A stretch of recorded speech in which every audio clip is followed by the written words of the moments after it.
Today I'm delighted to be joined by Mark. Mark is the CEO of Revegy, an organisation that we're dealing with. And what we're going to talk about on this call today is how we help organisations weather the storm that we're going through. It's July 2020, the back end of July 2020 now, so we've all got a different set of circumstances going on around the world. So we're going to talk a little bit more around how organisations can still thrive in times of uncertainty. So first things first, a fellow Liverpool fan. Mark, welcome to the call. How are you today? Great. Hey, there you go. There you go. It's like the perfect start to the chat with Matt today when you've got your Liverpool scarf there. You know, it's absolutely a fascinating year for Liverpool football. How are you today anyway? I'm doing great. It's been a great year. We'll save the scarf for later. We'll do that. Yeah, we'll do that. And we'll no doubt talk a little bit about Liverpool as we go through this recording. So, Mark, we're just going to start off by talking a bit about the business environment that we're in. We're in a different stage of lockdown in the UK to where you are in the US. But what's your sense? Give me your sense of what's happening in the sort of the broader business environment right now. Well, you know, when I look at the broader environment, and it's really challenging for all of us because we're all going through different phases at the same time and going through different surges and spikes in the impact of this thing. And, you know, we see it continuing for a while, right? We're dealing with an unprecedented amount of uncertainty. And that's one of the most challenging parts of this. We've never had to deal with this much uncertainty, especially with regards to kind of the level of impact and the duration of this thing. Yeah. So no one can really predict how long it's going to last and how significant the economic impact is going to be.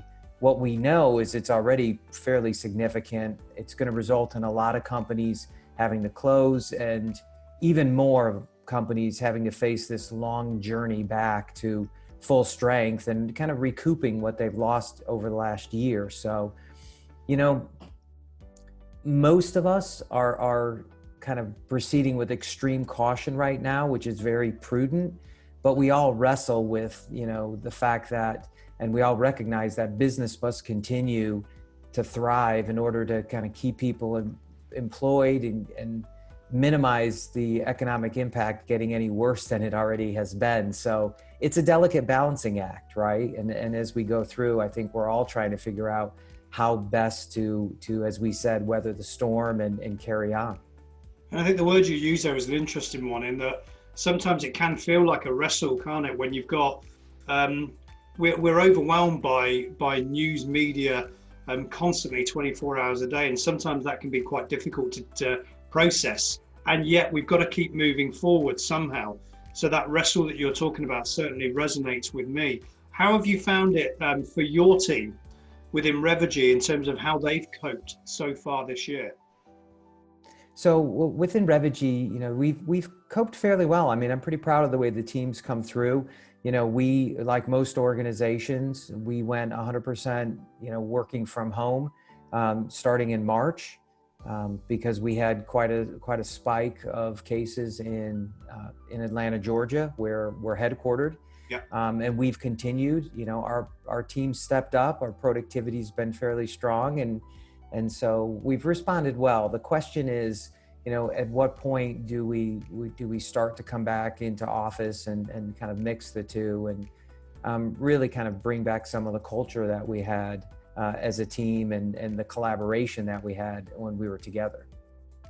Yeah, and there is no simple answer to that, Mark, is there? It depends on what happens over the coming weeks and months. Yeah, and like I said, there's unpredictability, right? You know, there are surges happening right now in and around us, in the areas around us, because we've opened things up a little bit. And so I think everybody's kind of taking it one step at a time to see when we will get to a relative stabilization. And we can figure out what, like everybody says, the new normal is going to be, at least for the short term. Absolutely. Now, the one thing I know that you're deeply passionate about outside of Liverpool Football Club, but if we think about it, is that customer obsession in terms of making sure that we can positively give good outcomes for our customers, and it's something that in Mentor we share with you. So talk to me a little bit about how, as an organization, Revergy help your customers weather the storm that you talked about a moment ago. Yeah, well, for every company, revenue is the lifeblood of the business, right? And our job is to keep the revenue flowing in good times, but especially in trying times like these. And as we all know, when it comes to B2B companies, the Pareto principle is in effect, right? 20% of customers account for 80% of the revenue, right? And so our job is to help them keep a proper focus on those key customers. And it's critical at times like this, right? We all need to sustain and, if possible, grow our customers. And the only way we do that is helping them drive value and making sure we're driving value for customers and they're driving value for their customers. So, it's something that we're passionate about, is helping them make sure they're maintaining those customers and helping them be the best they can be when they do execute against those accounts, or they find deals in their pipelines, because in economic environments like this, there are fewer deals, and as a result, it's harder to find them and it's more challenging to win them. And so you've got to be on top of your game, kind of like Liverpool, right? Oh yeah, absolutely. So that makes sense. Tell me how you do that. How do you as an organization enable your customers to do that? Yeah, so before COVID, companies struggled with account and opportunity planning. And we saw a lot of sales planning programs that weren't being adopted, and mostly because they weren't automated, they weren't coached, they lacked the required change management. And so accounts weren't growing, companies didn't have visibility, their forecasts weren't accurate, and it had serious revenue and business implications for them. And and then it was easier to rebound from these things. So when you look at it now, there's a failure to navigate in these key accounts is really costing companies more than it ever has before. So they don't have the flexibility they used to rely on in order to compensate for deals that are delayed by an unknown decision maker or an inaccurate forecast. And additionally, retaining and growing accounts is more important than ever. But the programs that were put in place prior to all this economic uncertainty definitely don't take into account some of the challenges we're dealing with today. And it's understandable, right? No one could have predicted this. So the way we help is we want to help them be more intelligent and have a more intelligence-driven program around managing the accounts and making sure they're winning their deals. And it's all bringing the right process, the right tools, the right coaching to the forefront for them and helping them be more effective and efficient. So, for example, right, some of our clients are ahead of the curve a bit.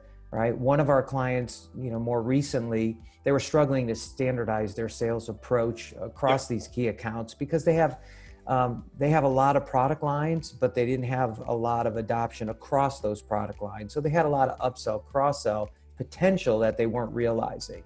And that's important that they figure out a way to really tap into that. So, Revergy working with Mentor Group, we implemented a technology-enabled sales effectiveness program that literally transformed their existing program to this collaborative, intelligence-driven program, which is helping them find hidden revenue opportunities in today's market. And that's a key. Like I said earlier, it's not easy to find revenue opportunities today. People don't really want to spend. But when there's a compelling need to spend, like what we're talking about, then, there are opportunities for you. So, they've implemented the program, they've gotten coaching, some change management from Mentor Group, and now they have widespread adoption of their sales program. It's a standard for their key accounts and their must-win deals, and it's what's helping them weather the storm. And I think that you mentioned coaching there, and I think coaching is a prerequisite to change. If you've got a coaching culture within an organization, and then you've got all the intelligence and you've got all the data that Revergy provides, and you couple the two together, and you can get lasting change. I always say when you think about sales, it's always about the customer. And quite often we don't know enough about the customer, but we've got more intelligence than we actually realize that we've got. So if you can find a way to capture that information, which I know your proposition does incredibly well, and you can make sense of it, and then go to the customer with things that are going to be either transformational or they're going to give them a better business outcome. And that's really what modern selling is all about, I would say. Would you agree? Yeah, I mean, it's intelligence is kind of the core of this whole message, right? And what we focus on, because this is about understanding your customer, right? It's about understanding, the key stakeholders. It's understanding what do they care about, what do they need to drive their business forward, in good times and in tough times like these, and leveraging that, right? And looking at how you can help them drive success for their organization. And when you have that layer of intelligence, in the background, it's what drives your ability to coach. It's what drives your ability to put compelling, business cases together for your clients and really affect the change that you're looking to bring to your organization. So you grow through the success of your customers and through that intelligence and becoming more closely tied to your customers and becoming, more of a trusted advisor to them. So if you could sum it up then, Mark, if there was a one-liner that says, if you had this proposition, it would give you this, what would it be? It's going to give you the understanding of your customers' goals and challenges so that you can be most effective in helping them be successful. And I think that encapsulates it really well, because the big shift, as I've seen over the last 5 or 10 years in professional selling, is the focus has got to go outside in. By outside, I mean it's got to be about the customer. It's got to be about your intelligence, your view of what's going on. Get into that buying process early, potentially sometimes without them even knowing they've got a required need, in order to help them sell more, but for the right reasons. Right. We talk about, we talk about it internally too much. We talk about, how are we going to sell more? And it's not the case. It's right. We succeed through having our customers succeed and driving their success. So when we're delivering value and we can measure the value we're delivering, then we have long-term referenceable customers and long-term relationships. And that's what we're striving for, is these long-term healthy relationships where we're driving their success. And then helping the customer weather their storm, whatever that might look like. Yeah, and it's not too late for companies to adapt right now, right? We see clients leverage this time to upgrade their programs and say, now's a really good time to retool, become more aligned with our customers and really understand the value that we're driving for them. We had a client recently who started a pilot, and the visibility that they've got into their customers, they realized very quickly that this was going to give them that strength of knowledge and intelligence, and they almost immediately mandated the creation of account plans for 40 of their biggest accounts, and we hadn't even finished the pilot yet because they needed that visibility to show the success of their clients. And others right now, we've got another client who's looking in the same vein, and they're actually using the platform to capture COVID-19 implications around client risk and resource bandwidth. So there's a lot of applicability to leveraging the technology to get the intelligence and really understand what the customers are dealing with now and dealing with short-term and long-term. And this is the difference I see, Mark. I see that, through that intelligence that you're talking about, it gives you actionable stuff to do something with, conversations to start with your customer. We've all been there in the past where account plans have been created. They've been put on the shelf. They've never been looked at again for another 12 months. And if you're a sales guy, you think, well, that's admin. I'm just going to tick the box. This is not that. This is intelligence that means you can do something positively with your customers, right? Mm-hmm. Yes, exactly. So wonderful. And we're going to share more around our partnership in the coming days and weeks, and you'll see that on social media. So keep an eye out for that. Now, Mark, I know that there's a non-CEO that I'm talking to as well. What do you do when you're not working? Well, it's not just about Liverpool. It is.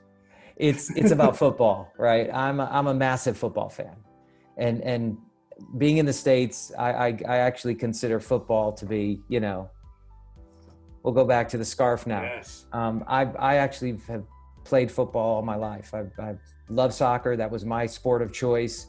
Wasn't the most popular sport in the States back then when I was playing, but it's the one sport I spend the most time with. I watch a match almost every night. We're lucky in the States that I can record 5-6 matches every weekend and watch them. So I still play soccer. I'm still out there giving it a go. And when I'm not doing that, and in the winter, I like snow skiing. I've got a couple of kids. I've got a daughter who's 17 and a son who's 19, about to go to the University of Georgia Tech University. So it's a busy time for me. Very busy. And it's a happy time for me. Yeah, of course. And let's hope Liverpool can continue their success into next year. It's funny with football, I started off being a striker and I ended up at right back. And I think that's what happens. When you're fast and full of energy, you're up front, and over time, you just sort of you get relegated into the back line, which is where I finished off in the end. So that's my exact story. Yeah, same here.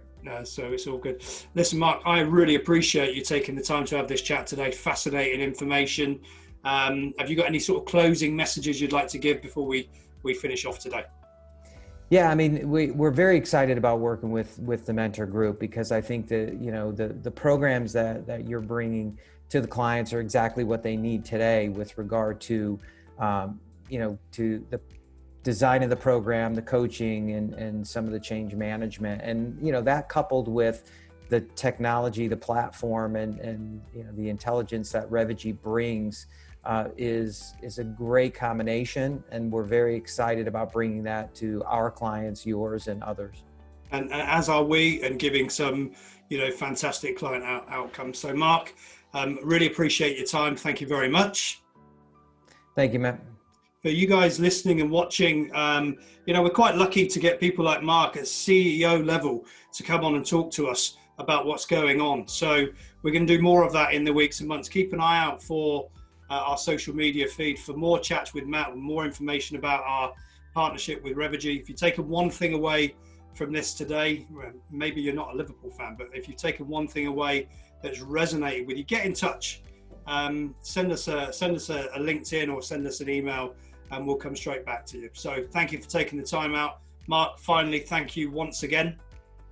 My pleasure. Let's hope for another positive season next year, and I wish you and your team at Revegy all the very best. Yours as well. Thank you. Thank you.